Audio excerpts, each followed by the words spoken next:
يا أيها المزمل قم الليل إلا قليلا نصفه أو انقص منه قليلا أو زد عليه ورتل القرآن ترتيلا إنا سنلقي عليك قولا ثقيلا إن ناشئة الليل هي أشد وطئا وأقوم قيلا إن لك في النهار سبحا طويلا واذكر اسم ربك وتبتل إليه تبتيلا رب المشرق والمغرب لا إله إلا هو فاتخذه وكيلا واصبر على ما يقولون واهجرهم هجرا جميلا وذرني والمكذبين أولي النعمة ومهلهم قليلا إن لدينا أنكالا وجحيما وطعاما ذا غصة وعذابا أليما يوم ترجف الأرض والجبال وكانت الجبال كثيبا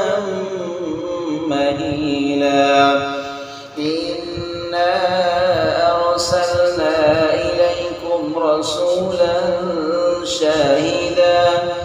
شاهدا عليكم كما أرسلنا إلى فرعون رسولا فعصى فرعون الرسول فأخذناه أخذا وبيلا فكيف تتقون إن كفرتم يوما يجعل الولدان شيبا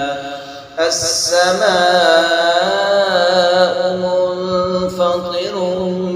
به كان وعده مفعولا إن هذه تذكرة فمن شاء اتخذ إلى ربه سبيلا إن ربك يعلم أنك تقوم أدنى من ثلثي الليل ونصفه وثلثه وطائفة من الذين معك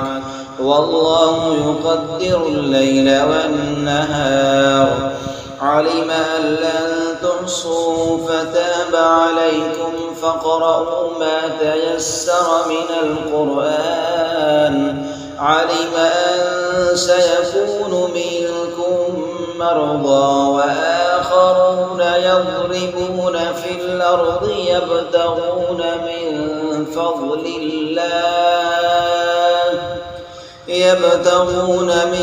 فضل الله وآخرون يقاتلون في سبيل الله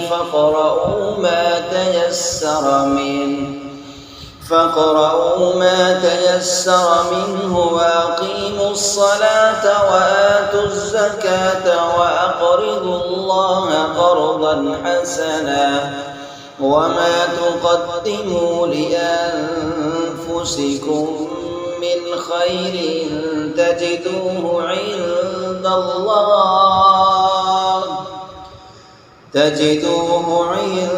الله هو خيرا وأعظم أجرا واستغفروا الله